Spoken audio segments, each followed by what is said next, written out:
Greetings, everybody. This is Leviathan here, and holy crap, Soul Shards are insane. They look so unbelievably powerful.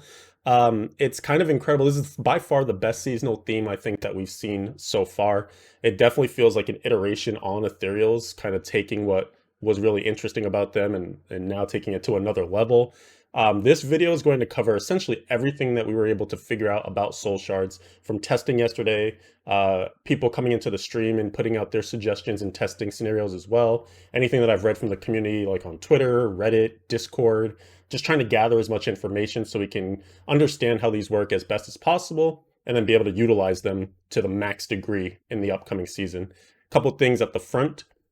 Obviously, it's PTR, so everything is subject to change. It's very likely that some of these will change over the course of PTR and before they make it to live, because some of them are definitely better than others, maybe even too powerful. Some are kind of on the sleeper side too and not very good, so it could be that they get brought up to be better as well. We did see that happen with Ethereals in the last PTR as well. They got changed along the way, so I would suspect maybe the same behavior here.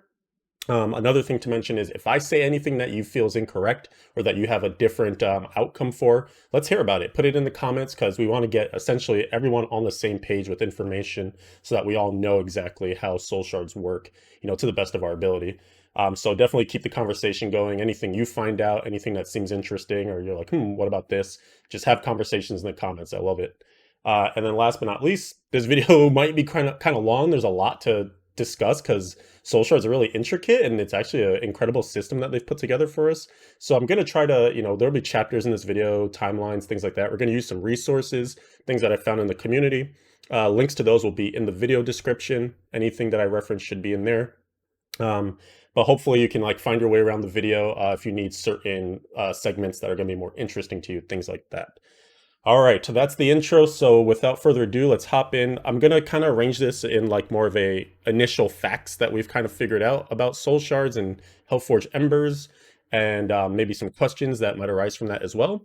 And then go into more of an analysis mode, looking at all the different Soul Shards, the variations, because there's quite a bit of variation in them, and discuss maybe ones that I feel are good, bad, different scenarios you can use them in, things like that. So that's our structure. So first things first, kind of the facts that we found about soul shards. So just acquiring them, right? How do you get them? So in the blog post, they mentioned that soul shards and Hellforge Embers can drop from anywhere in Sanctuary, and that soul shards in particular have a higher chance to drop from bosses. We did find this to be true in our testing. So I've leveled up to 70, haven't done too much post 70. But one thing that I did find is that I could get double drops of soul shards off of bosses. Another thing to keep in mind though is that PTR has crazy drop rates. So you could, since legendaries are really increased, you might be seeing that you're getting way more soul shards while leveling than you probably will in the actual game. So that's something to keep in mind. But every time I killed a boss in adventure mode, whether it was Zoltan Cool, Magda, things like that, they seem to always drop a soul shard. And that was on master, hard, normal, some of the earlier difficulties. One thing that I did see is that I didn't drop any Hellforge Embers. So those seem to maybe be a only post 70 thing. Although I have some conflicting reports from friends that they did find Hellforge Embers while leveling. But in the 2 times that I leveled, I did not get any Hellforge Embers. And then as soon as I got to 70, I dropped one from an elite mob or something. So I don't know on that front, but it seems to make sense that the system kind of gets introduced to you with soul shards dropping early, and then once you're in 70 and kind of getting towards endgame, then you would start to be able to upgrade them. That is just how I have seen it go. They drop with a super juiced up primal beam. It's like a red beam, but then all these swirlies going on around it. We can show you that if we go ahead and drop some of these windows out. Actually, we can leave the notes up, but here's the PTR in the background. If I go ahead and, so this is Dank Meme on the PTR. He's the vendor that allows you to expedite your testing. If I go ahead and open up this bag, this is where you can easily get all the soul shards from and the consumables that go with it, the Hellforge Embers. So you can see it's this really cool graphic. You will know when one drops. And there's also, if I pick up everything else, then you'll be able to see on, oh my goodness, the minimap that there's a specific soul shard icon that goes along with them too. So they did some nice custom art for these, which is pretty exciting. They definitely did not skip, any steps in making sure that this is a really cool fleshed out theme. Pretty exciting for everybody. So now just those are left. And you can see there's like the Soul Shards right there. They're pretty big on the mini map, so you shouldn't be able to miss them. And it's going to be important to keep picking them up because you do want multiples throughout the course of the season, and we'll talk more about that in a moment. Next up, they don't drop in any specific order or like one that would stop you from getting repeats. So, it's not like it drops you, because, with legendary gems, when you're in Greater Rifts, they kind of drop with some order to them. Like you always get a Bane of the Powerful first, you get a Legacy of Dreams relatively early, and then you get all the other gems that if you don't have one, the system checks, and then it gives you like, oh, here's your Gogok, you don't have one of those yet, etc. With this, I got plenty of copies of early ones. I got a lot of the Lies one early, which is actually one of the weaker ones in my opinion. So I was kind of unfortunate. But yeah, there's no rhyme or reason to how you acquire them. So you might get lucky and get some of the ones that actually are good for leveling or good for early, or you could get unlucky. So yeah, we mentioned about them dropping pre-70. There's no level requirements. So you can, if you do have gear with sockets in it, whether it's a helm or a weapon, you can throw them in right away.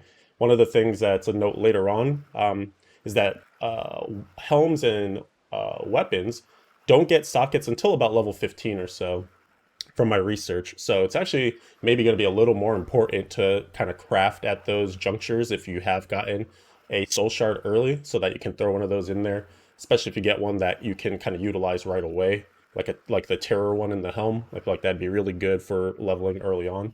And again, we'll discuss those upcoming soon. Mentioned about the double drops. Hellforge Embers not potentially dropping before 70. And so now you're probably wondering, like, so how do the soul shards work? Like, what are they? So they're these essentially replacements for the gems that would normally go into your helm and your weapon. And they come with both a beneficial and a detrimental effect. If I go into my stash here, I can show you an example of one. So the Stain of Sin, this is for an insertion in weapons. And you can see the drawback up front is that you deal less damage, 25% less damage. And then when you kill an elite, you spawn a pool of blood that increases the damage that non-elite enemies take by 250% last 7 seconds. So that's just like initially one of the themes of this gem. And it kind of continues for all the other ones. Like for this one that's kind of fully upgraded, the initial power is that your cooldowns are increased by 25%, so longer cooldowns. However, for every skill that's on cooldown, you get damage reduction and you deal increased damage. So it's kind of like you have this downside that you have to fight against, and then potentially the upside is very good. So I love that this system kind of works out this way. It's cool that they're challenging us to figure out how to, get rid of a downside, or maybe our build doesn't even matter or care that there's that particular downside, and then you can benefit fully from the upside. And these gems are definitely powerful enough that you will want to take them regardless of downside. And you just find ways around that. These are super duper good. So you can upgrade them 3 times. That's what the Hellforge Embers are for. It's the upgrade reagent. It's going to be really important to determine how rare the Hellforge Ember is. Because if it's very plentiful, then it's not going to matter that much on upgrading and deciding when you upgrade or which gem you upgrade. You can just go willy-nilly with it. However, if they're pretty rare, you're definitely going to have to make some decisions on which one you upgrade first. If you upgrade another duplicate in order to try to get better stats on it or a different outcome, because there's a lot of variance to these. And based on the availability of the Hellforge Embers, and again, none of these things can be traded, so it's all up to you to farm them. It's going to be really interesting to see just what the decision making process will be for how you deal with which soul shards you invest in and things like that. So I'm pretty curious about it. I think that maybe because it's a consumable, that it could be kind of on the same tier as like a Ramaladni's gift, and so maybe we'll see that the drop rate will be similar to Ramaladni's, which is just it feels like early on you don't get them at all, and then eventually you end up with a whole bunch of them, so maybe it won't be that bad. Maybe they'll stick them at that same drop rate that we saw Ethereal's at, whereas between like more rare than Ancients, but less rare than Primals. That all waits to be seen. So that'll definitely matter quite a bit once we figure out where that slots in. As I mentioned in the notes here, some of the affixes have variable ranges. In the rank 1 upgrade, so I can kind of show you how this process works. So let's take this Fragment of Destruction as an example. So initially, you get the upfront power when it's just rank 0. You can move unhindered through an enemy. Each enemy that you pass through is marked by destruction for 7 seconds. Each marked enemy that dies removes 1 second from one of your skills that's on cooldown. And if the mark of destruction expires before the enemy dies, then you lose 2% of your maximum health as damage. And marks are not applied if you're below 35% health. So basically, it kind of stops you from fully killing yourself if you're not clearing the marks. So that's the downside. The upside is if you kill them fast enough, so kind of like a speed farming setup maybe, then you can get your cooldowns back much quicker. So that's it at rank 0, right? So then if we take a Hellforge Ember, the next thing, oops, look, we have to close our stash so you can actually click on it. You have to right-click the Hellforge Ember, then left-click on the gem, and you upgrade it. So now it's at rank 1. And you can see just added a whole bunch of stats. We got percent life, cooldown, resource cost reduction, gold, and experience. And you're like, this sounds kind of familiar. Well, you'll notice this gem, this soul shard in particular, goes into the Helm. And these are stats that you get from the typical gems you put in the Helm, right? So like Vitality, you would usually get life percent, an Amethyst gem. With a Diamond, you would usually get cooldown. With a yellow gem, Topaz, you would usually get resource cost. Green, gold, red, experience. So you're already getting the values of any of the other gems that you would normally put into your Helm. So this is kind of advocating for you to not worry about losing out on the fact that you would normally have that regular gem. You're going to get that in spades. It actually gives you higher values than you can usually get. And there's a range here too. So sometimes, and it's the one thing, this is an early feedback, but you know how usually on an item, you can hold down control and it shows you the range, like you can see there on the dex, 525 to 625. If you do that on a soul shard, it doesn't do anything. So it would be nice to see like what the bottom is and what the top is. So you can determine if you've gotten good rolls on the ranges and that way decide if you want to keep investing in the gem or not. Otherwise, you're just going to have to know like what the top and bottom is from how the community figures it out. So I would rather see that information on the soul shard itself. And that was on the ethereals back in the day. So I would hope that they carry that forward for these soul shards. But that is something worth mentioning is that for the rank 1 upgrade, there is variance. And so for the helms, you can get CDR, RCR, etc. However, you can get, oh, actually, sorry. So that's for the rank 1. For the rank 2, this is where things start to get interesting. So you get another stat once you get rank 2. Here you can see I got 1000 dexterity. Now, just because I'm on a DH, that doesn't mean that it guarantees dexterity. It can be strength. It can be intelligence. If I show you another example of one here, this one, I got intelligence on my Sliver of Terror. And this is, again, upgraded on my Demon Hunter. So that's going to be one thing that you're fighting against. However, there's also a whole other caveat of outcomes too. So you can get main stat, but for helms, you can also get armor, or you could get a huge amount of all res. And when we say a huge amount, we're talking 700 plus all resistance. That's insane. Like from a defensive standpoint, that's nutty. And that's actually probably the best outcome because you can always get more main stat from Paragon. Armor is kind of like whatever. It doesn't really matter that much, maybe for intelligence classes. But all that all res is going to give you a lot of defense. And that's going to be great because we're going to have a lot more damage increase from a lot of these soul shards. And so you're going to want more defense when you're in those higher GRs, since you're taking, you're going up to higher heights than usual and probably earlier than usual too. So it's going to be nice to have that nice influx of defense. So I think in that case for helms, you're probably going to hope to get that all res roll. And this is why, again, you're going to be upgrading multiples of these soul shards over time because there's so many outcomes that can add up here. Because there's variance there. There's variance, like we said, in the rank 1 with the different stats. And then there's also variance in the rank 3 unlock as well, too. But before we do that, I just do want to mention that there is variance in so there's 2 types of soul shards here as well. There are ones that get socketed into your helm, and then ones that get socketed into your weapon. And we'll talk about the distinction between those because that's going to be sort of what makes the difference on whether one is good or not for your build. You're going to be deciding between the soul shards that go into each slot as your options and then figure out, okay, of these 4 options or 3 options, which one works best for my build. So we talked about what you can get for helms in the rank 2. And then for the rank 2 for weapons, you can get random elemental percent. So it could be like poison, could be physical, could be lightning, whatever have you. It's completely random. And get damage percent, and I've seen like values of like 50%, 48%, so like pretty high, much more than the normal like 10% that you would see on a weapon, right? Or you could get critical hit chance. Those are the variances that I've seen. And so for some examples here, in ones that go into weapons, You can see this one, I have critical hit chance, this one critical hit chance, and this one has 7%, this one has 8.5%. And then in this one, I got poison damage, or poison elemental increase, 73%. So a very significant amount of elemental increase as well. So again, some of these gems are going to be absolutely nutty when you get the right combination. And you know, it's going to be one of those things where you have to figure out what's best for your build. I think elemental in general sounds like it should be really strong. But then again, if you're using like a two-hander, then maybe that weapon damage increase could be good because you have a nice base that you're working from, and you modify that base to be super juicy.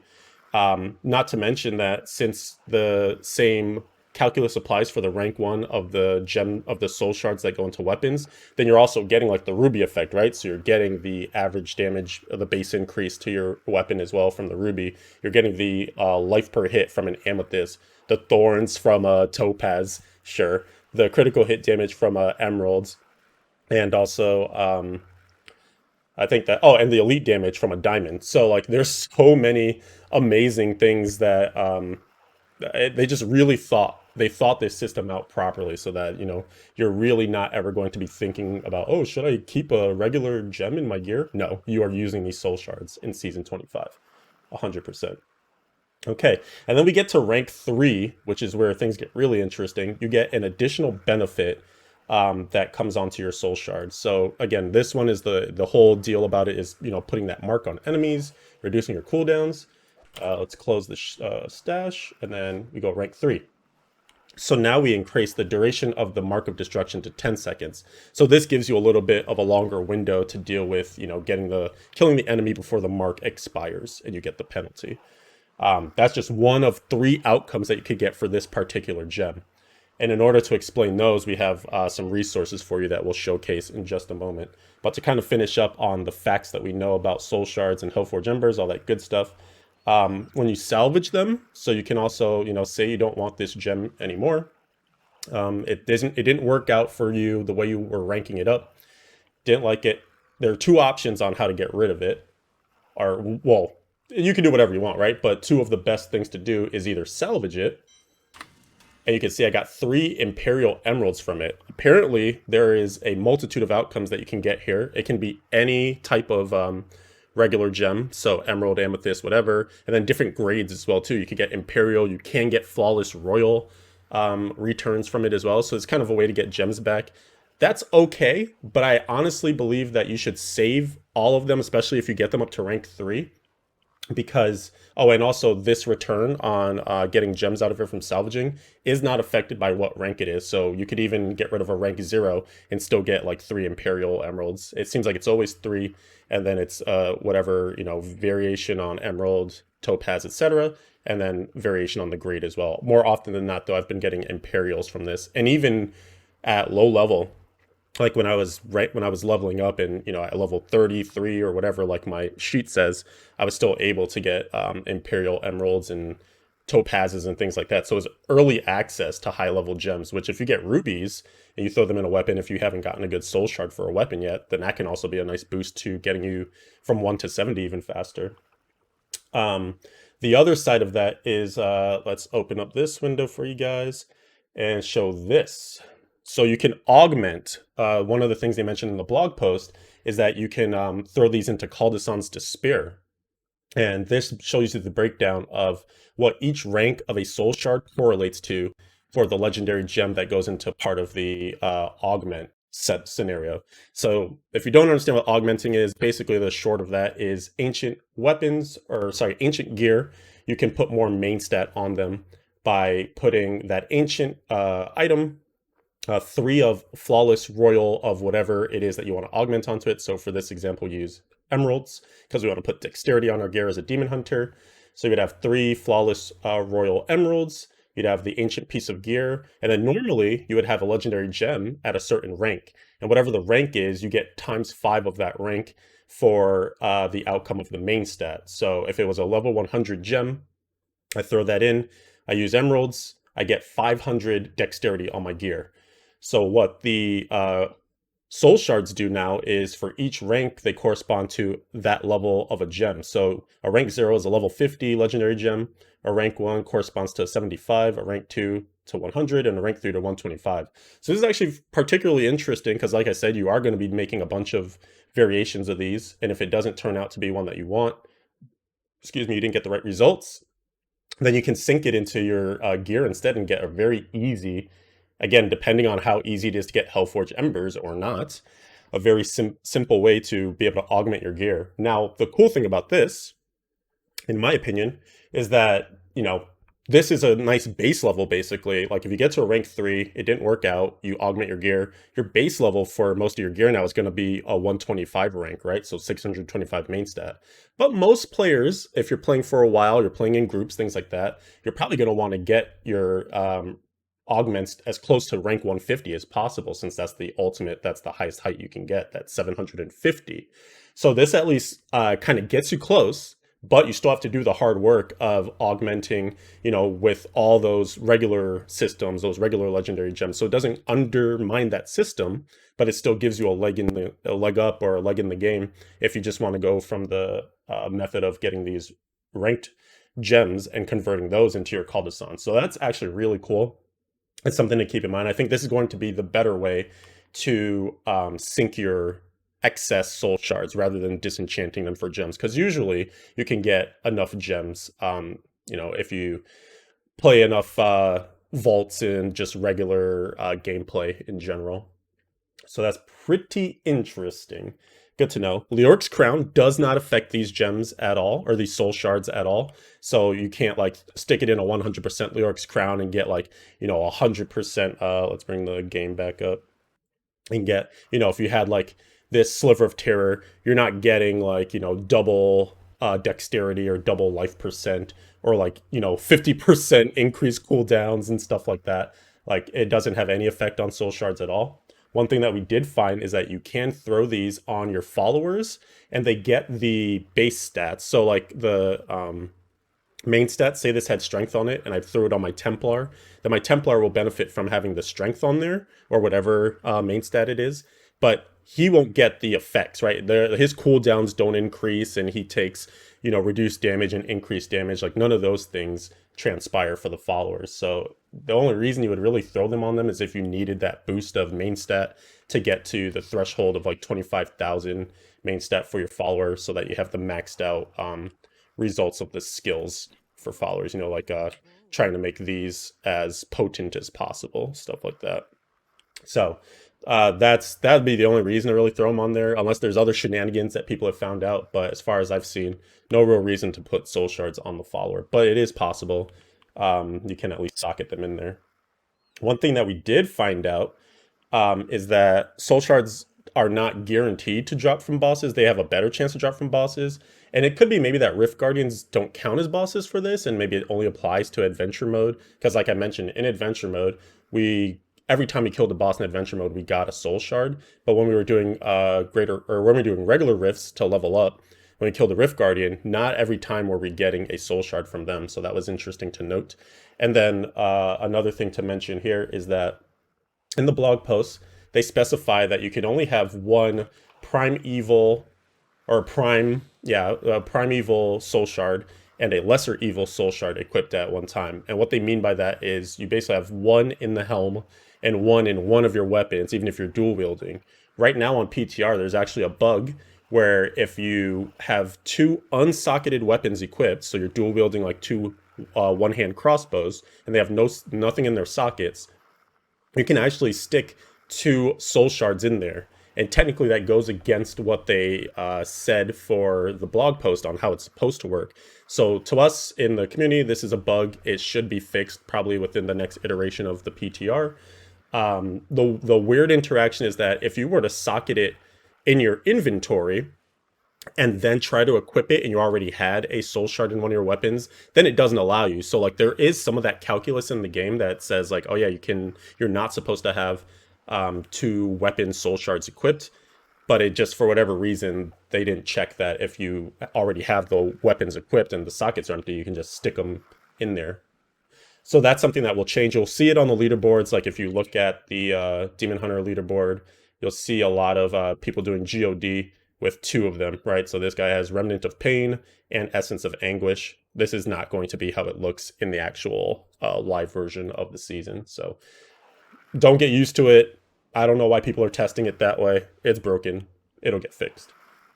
All right, so then some other questions and things that we had after those were kind of the facts that we put together. We did figure out that there is a tracking on this rank 3 rank fires. I'll show that later on. I'll show you some of the examples of how some of the mechanics work for some of these soul shards. Are pretty interesting. This one we talked about already with the followers. They get the primary stats. They don't get the powers. The dual wield thing being a bug. There is this other weird bug that's occurring right now where let's actually see. I think I'm encountering it right now on this soul shard. So this soul shard in my inventory, it says that it's 1060 dexterity, right? That's one of the things that I get. If I throw it in my helm, the value goes down to 953. Like the values just like change. They like randomize themselves when you equip it versus what it actually says on the face of it. I have seen this bug reported by other players. Apparently Blizzard is aware of it, so that's something that will change, but it's something to just kind of be wary of if you are on PTR, that for whatever reason, the values just don't stay consistent, and it can change on multiple things too, like your cooldown reduction could go up or down, the resource cost, things like that. So something strange is going on there, but that should hopefully get fixed. Just want to bring light to that as well. And that was kind of it for that. So now we can get into the meat. That's kind of the early facts. If you have figured out anything else, or if anything I said, you're like, is that how it works? Are you sure? Did you try this? Then hop into the comments, let me know. That's kind of the first part of this video. And now the second part of the video is going to be dissecting the actual soul shards themselves. So I have some graphics here. Are pretty tough to read because there's a lot of information that we're covering. But what we're basically looking at here is what the base effect of the soul shard is, and then what the variance can be on that rank 3 upgrade, like I mentioned before. So we're going to go through each one. These are the ones that can go into the weapons. So again, there are 4 of these, sorry. 4 different ones for the lesser evils. And they're kind of thematic with the lesser evils too, so that's kind of cool that they have the lore aspect there. But if you're watching this video, you're mostly concerned with what is the power that I'm getting from these. So for the Dregs of Lies, this one to me is a very support-oriented one. Let me move my notes over here so I can kind of have this as well. So let's go to weapons. So Dregs of Lies, to me, I thought this is a very support-oriented one. You can see that the first part of it, so the base of the gem, is that you reduce the damage of enemies that are hit by 33% for 5 seconds. Damage you deal is reduced by 50%. So, again, for support, they don't really care about the damage that they deal. And then instead of, making sure that that detriment goes away, you just accept it, and then you reduce the damage of all the enemies hit. And then the other outcomes you can get once you get it to rank 3, you can double that damage reduction of enemies when you critically strike them. So if you find a way to kind of get more crit into your build as a support, and there are definitely a bunch of different ways to do that, then now you're going to get 66% damage reduction. That sounds insane. That's super good. One of the other outcomes, each elite enemy slain with the damage reduction effect from this reduces your active cooldowns by 5 seconds. To me, that's not that major because now, as a support, you usually have a ton of cooldown reduction on gear anyway. So it's nice, but you're probably still aiming for this first outcome. And then there's an interesting one here that it gives you a cheat death, basically. So on receiving fatal damage, you spawn a shadow that prevents your death. It restores your health to 35% and then grants plus 225 all resistance to all party members while it's active. Shadow only lasts for 15 seconds. Now, I do have a note for the devs on this one. When this goes off, there is no indication besides the shadow popping up that it happened. So you kind of have to look in the midst of battle to see like, oh, there's the shadow. I must have procced my Dregs of Lies. There's no like icon or counter to see like how long the cooldown is on the gem too before it can save you again. And in hardcore, that could matter quite a bit. Being able to track that information would be huge. So this is one where I think it needs some sort of icon or more signaling to let players know that they have triggered this effect if they're going to use this variation. So that's just something I instantly noticed. The shadow is kind of similar to the Haunt of Vaxo, pops up like, one of your clones, and it does some of the attacks that you normally do. So that is how that one works.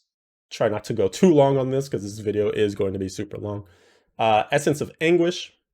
So for this one, every time you deal poison damage to an enemy, you increase your cooldown reduction, movement speed, and damage received by 5% for 10 seconds with a max of 10 stacks.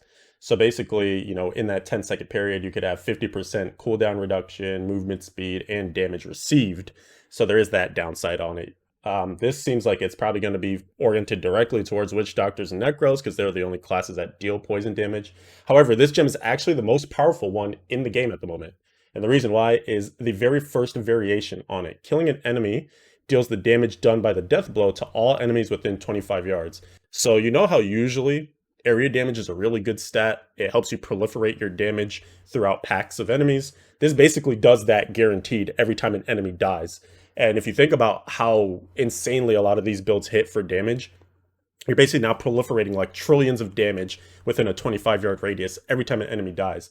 And so the way that the gameplay is currently working out is you basically have these pulls, you get trash mobs. The trash mobs are much easier to kill than the elites. So you focus on killing the trash mobs, then bang, this goes off, and the elites just die. You didn't even touch them yet. So I think we'll maybe see a change to this one or some sort of nerf to it because it is insanely strong.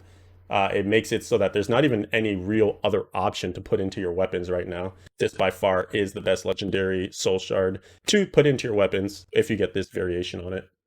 So hopefully that gets changed because it's too strong. The other variations that don't even matter are that movement speed and cooldown reduction can be increased up to 15 times by dealing poison damage. So it basically makes you have 15 stacks instead of 10 stacks. And then when you deal poison damage to an enemy, they receive 50% increased poison damage from all sources for 10 seconds. So if you have some sort of pet builds or other pets or things are dealing poison damage, or maybe a whole party of players that all do poison builds, then there could be some synergy here. That's what I'm seeing there. But again, this gem to me, without the craziness of that first variation, seems very pigeonholed into not a lot of use because there are only so many builds that do poison damage. Next up is Remnant of Pain. Your critical hit chance is reduced by 15%. Attacks against incapacitated enemies are automatically critical hits. So this introduces a new term called incapacitation. It basically refers to the enemy not being able to act. So stuns, freezes, things like that are going to be what enables this. So it's pretty cool because it does reduce your critical hit chance, but it's pretty easy for a lot of builds to find a way to get a stun in there, or if you have even for, I think a lot about shadows. So with shadows, you have vault with rattling roll, and every time you roll through an enemy, it stuns them. So then bang, you now have a 100% chance against those stunned enemies. 100% critical hit chance. And this gem also has self-activation in some of the variations of the rank 3 upgrade. So we'll get to that in just a moment, but this first one is when you critically hit an enemy, you increase the attack speed of all players by 5% for 5 seconds, max of 10 stacks. So this can go up to a 50% attack speed increase for your entire party if you can find a way to critically hit, despite this, again, reduction and needing to stun things. Supports, right there, right? They're going to be pretty happy with that one. That, to me, seems to make a lot of sense for a support, and if there are DPSs within that group that would benefit from attack speed, makes perfect sense to include this one, right? So the other option that we were talking about previously, this is more of the defensive support gem that you could use, Drugs of Lies, and then this is more of an offense-oriented one. The other options on the gem, though, for more solo use and such, could be hitting enemies with cold damage has a 50% chance to freeze them. Cold skill damage is increased to frozen targets by 20%. So again, I was talking about self-activation, right? So this is an instance where you freeze the enemy, they're now incapacitated, you're now fully critting them all the time.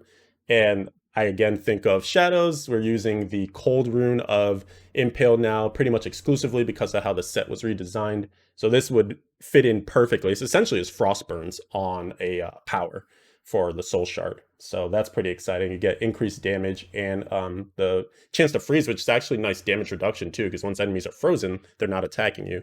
And therefore, that's less damage incoming, giving you the chance to recover and such.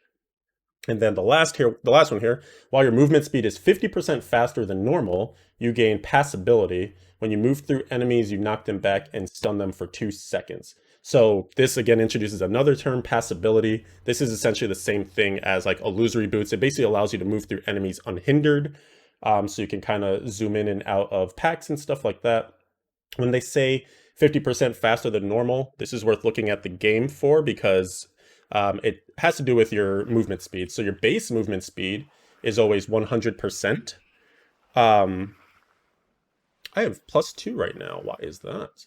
Well, in any case, normally you have 100% movement speed as your base, and then getting above, oh, that's because of Paragon, right? So I have some points in Paragon that give me 2%. Normally you're at 100%, and then to get above that to what they discuss as 50% faster than normal, then you would have the 25% that usually comes from gear, which is both Paragon and boots, and sometimes other things can give you it, like oh my goodness, why am I blanking? Flavor of Time, or the ring in Endless Walk. Brain is so rattled because there's so much information here. But in any case, those are the ways that you can get that 25%. And then usually you can get another percent of movement speed from some other source, right? Whether it's a buff from a party member, or even with the Demon Hunter with like tactical advantage. As soon as you hit that vault, then you're going to get a 60% movement speed increase, so it would activate this gem. And to me, that kind of spells like a speed farm scenario, right? So maybe that will allow you to pass through a bunch of enemies while you're moving quickly. Or even GOD, right? You're always going to be moving at an insane movement speed. So you pass through the enemies, they're all automatically stunned, knocked back, which activates the gem, and then you're 100% critting. So you could really get into a speed farm, zoom, zoom, zoom kind of mentality there. So that is my current thought on that gem. And then the last one here for that, the last one that can be socketed into weapons is the Stain of Sin. This one is also one that I think is kind of oriented in like speed farm. So you deal 25% less damage. When you kill an elite enemy, you spawn a pool of blood that increases the damage non-elite enemies receive by 250%, and it lasts for 7 seconds. So it's kind of weird because it revolves around killing elites, and then the non-elite enemies take more damage, and usually, most instances, you don't... It's like the other way around, right? You usually want more help killing an elite than you do trash mobs. So to me, it's like this, I don't see this having a great application in like a Greater Rift scenario, but maybe in T16 or something, this could be good. Let me actually move the notes so you can see the variations real quick. So the Pool of Blood can freeze non-elite enemies as one variation. So maybe that's like a kind of supportive way to use it. Pool of Blood now negates elite affixes within its area. So I haven't tested this one yet, but I'm assuming it almost works like a black hole. That rune on black hole, where it just like eats arcane, the arcane spinners, or like any like random affixes that the mobs are kind of throwing out. So that could be kind of cool for more safety. And then the Pool of Blood collects your Rift progress orbs, and now to me that's the one that kind of suggests this would be like a T16 oriented speed farm kind of thing, because you can just kill the elite, orbs pop up, get sucked in, and then you just move on, right? But you kind of get that already from Avarice Band. It's something that can emanate on the followers, so it kind of seems like you don't really need this per se. And that to me makes this gem kind of a weaker option of the ones that are in the weapons. So, you know, just for review purposes, I think the best DPS version is probably Remnant of Pain. Sin is kind of like a T16 oriented one, maybe some other applications. The Essence of Anguish right now is super busted just because of this killing below thing, so maybe that would get changed, but otherwise it'd be very poison oriented for those sorts of builds. And then the Lies is more of a supportive one. So that's kind of where we're at for the weapon Soul Shards. What I want to do now very quickly is just show you that last one that we were talking about, the Soul Shard of Sin. Show you that blood pool effect. So, you know, this character is still relatively new here on the PTR, not super powerful, but it's definitely good enough to showcase this for you. So we come across this elite pack. I've got the Soul Shard, the Stain of Sin, have to remember the names on it in here. And you can see, look at this pool. It's actually pretty sizable. It's like almost the full screen. You'll see when we kill one of these elites, the non-elite mobs, they're kind of dying too quickly. But they get frozen. There you go. There's one that was frozen, and then the other elites are, you know, just in here still chilling. But that's the effect that we have on this one. We got the effect of making it so that the pool freezes non-elites. But imagine there is, you know, that scenario where you have the other one where it sucks up all the progress orbs and things like that. You can see that gigantic pool. There's enemy, you just kill those elites and then boom, suck it all up and then keep moving on, right? So I'll just do it one more time so you can see it. pretty crazy. Like, it is very sizable. That's probably like 50 yards, 45 yards, 60 yards, like very, very big. So pretty darn cool. And then we can move on to bring our notes back up and give you our synopsis and thoughts on the ones that get socketed into the helm. So let me get my notes scrolled to the right part. So there's the Helm ones. We'll start with the Fragment of Destruction. So the base on this one, you move unhindered through enemies. Each enemy you pass through gets marked by destruction for 7 seconds. We kind of talked about this one previously, right? Because this was our example one. Each marked enemy that dies removes 1 second from one of your skills on cooldown. If the mark of destruction expires before the enemy dies, you lose 2% of your maximum health as damage. You cannot apply marks if you are below 35% health. So that's kind of like trying to save you from yourself. If you're applying too many marks and then not able to clear them, then potentially you could kill yourself, but this will stop you from doing that. So the downside here obviously is that if you're killing too slowly, then you're not benefiting from removing the marks and you're taking damage. But you can out heal that, so that's kind of one of the things of like, it has a downside, but there's a way to work around it. And then the variations on this one for the rank 3, you can increase the duration of the mark of destruction to 10 seconds, which is what we got in the example one that we did. So that again allows you a little more wiggle room, a little more time to deal with killing the enemies before the mark disappears. There's another variation where if you have a 25% chance to restore 5% health when an enemy dies with mark of destruction. That seems very useless to me. A 25% chance, I mean, most of those chances, unless they're like 1%, they do happen relatively often. Although let's talk to Urshi about 60%. But to restore 5% health is just kind of like, you should already, if you're using this gem, you're probably already circumventing health issues. So you probably don't care that it could heal you. So that'd be a bad outcome for variation on rank 3. And then the other one is that you now leave a trail of fire in your wake that slays enemies with the mark of destruction that are below 10% health. Now this is the juice. This is a very good outcome because this basically gives you frailty while not being a necromancer or executioner or anything like that, right? So this is something I could see being on a support, right? So they're very easily having tons of recovery in their builds because they can spec for that. They don't care about dealing damage. And so they don't care about the downside of not killing the enemies and losing that health, but they will basically be able to just walk through packs of mobs while your damage dealers in your group are trying to kill stuff. And as soon as those mobs get to 10% health, bang, done, dead. So that seems really good. I don't know if you would use this as a DPS, but as a support, that seems like a really nice use case for it. So that's an option that would go into maybe the helm of a support, something to think about there. And then maybe in like a speed scenario as a DPS, if you have a build that's very reliant on cooldowns, coming back quickly, then you could maybe have that there. Next is the Shard of Hatred.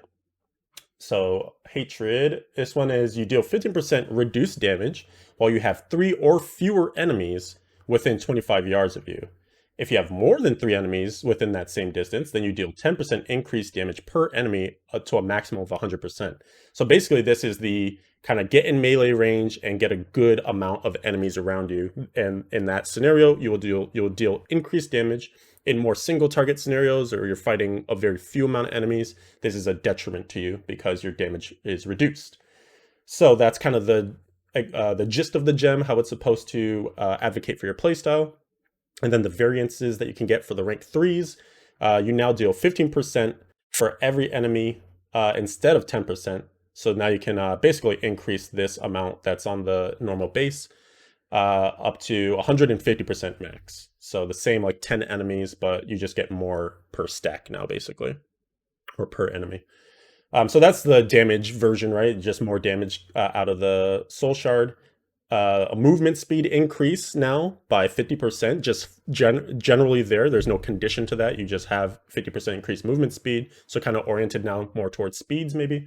And then each enemy within 25 yards reduces your movement speed by 10% up to 70%. So take into account that this gives you 50%. So basically the biggest negative penalty here is minus 20% on your movement speed. But the idea in the gameplay here, as I envision it, is that you come across a pole, bunch of enemies, you get the damage increase, kill, everything is gone, and at that moment where you're killing, your movement speed is reduced, but you don't really care because you've kind of parked to do your damage and things like that, right? You have everything around you. And then once everything's dead, you get this nice burst of movement speed and you get to move on and go to the next pack quicker, right? So I think that's maybe the best application for this gem, like a speed farm scenario where you want that increased movement speed to get from pack to pack, pull to pull, things like that. The last variation here, which I don't think is that great, is that killing an elite enemy pulls all enemies within 40 yards to where the elite died. Again, this is kind of like getting Cyclone Strike for free, right, from monks, so it's kind of nice. And I can see a scenario where maybe if you're a ranged build, although you might not want to be using this as a ranged build because the whole idea is to have enemies around you.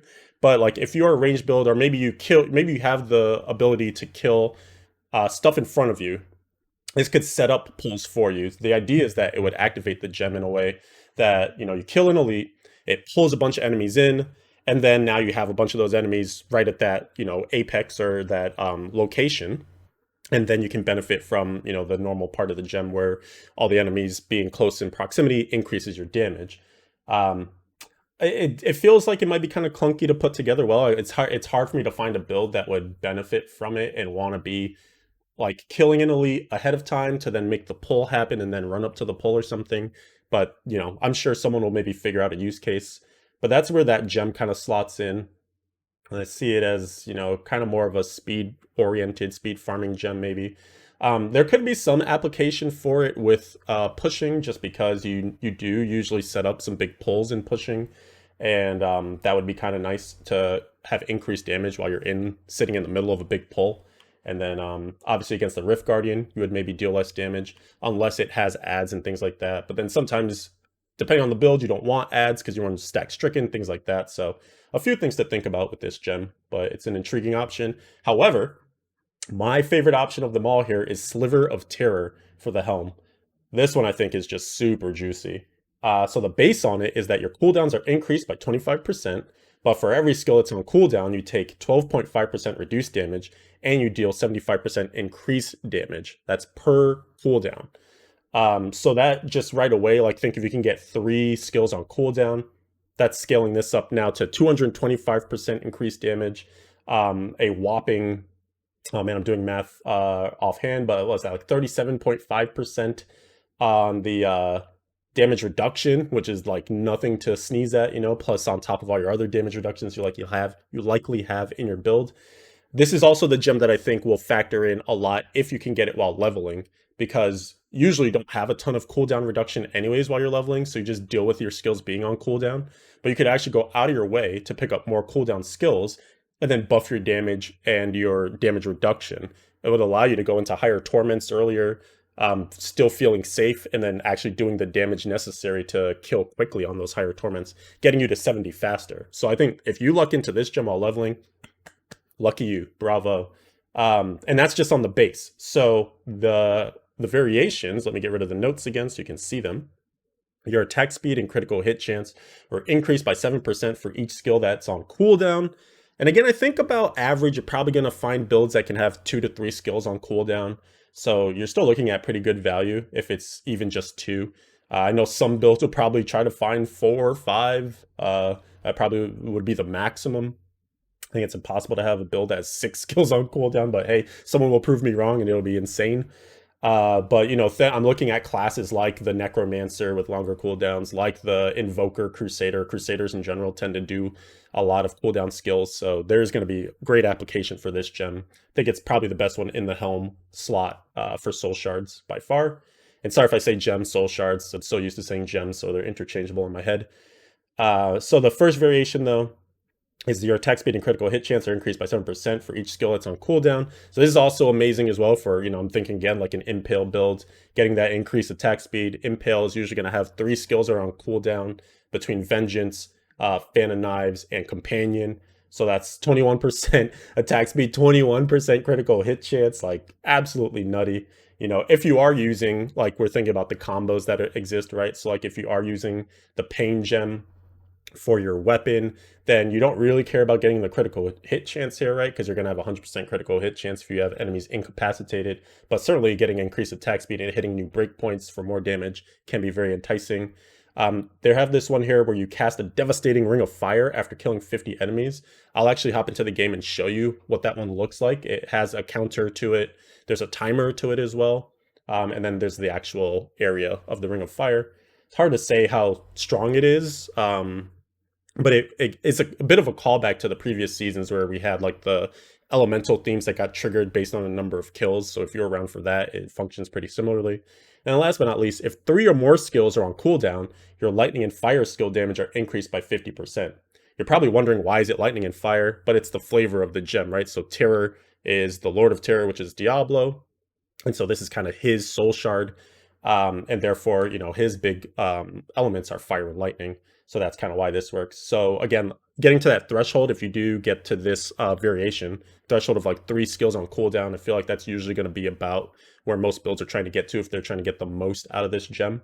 And if you can get a build together that uses lightning and fire, then you're in luck. It's hard for me to think right off the bat like which ones would super work into this right away. You'd have to kind of look at some of the available popular builds, but I'm sure there are going to be some that can do it and use it quite nicely. So you're either probably if your build uses those elements, then you're probably going for that variation. And if not, then you're probably going for the attack speed one if it gets you breakpoints, your build cares about it, and critical hit chance if it's needed for your build. And then otherwise, maybe this Ring of Fire if we find that it's good enough and deals enough damage. So now to actually show it to you, let's get rid of some of these things. And then we can pop into the game, which we have in front of us. And then let me equip it. Oh, actually, I have it in my Helm right now. And let's see, we don't have that version. Let me go ahead and grab this one, Ring of Fire. The Ring of Fire. So to showcase this, let's just find a nice place with density. So I come in here and just killing some enemies. Oh, let me put some skills on cooldown. Killing enemies. That's weird. Why don't I have the counter? I don't know why it's not showing up.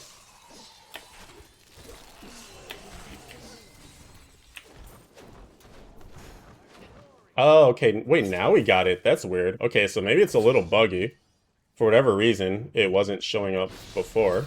But you can see here that it keeps track of it with this counter. So kill 50 enemies to unleash Diablo's... Whoops, we might die here. So kill 50 enemies to unleash Diablo's Ring of Fire on the closest target. You can see every time you add a stack, it resets the counter. You have 20 seconds to keep adding stacks. And then eventually, once you get to 50, it goes off. And it's this, like, kind of... This looks like maybe 15 yards, 10 yards. You can see anything that comes into here dies. Some decent duration on it, a few seconds there. You know, this might be something that maybe you could play around in Greater Rifts. You know, get to like 49 and then try to make sure you're in like a nice spot. It does spawn randomly, you know, it seems, so it might be hard to actually play around it specifically.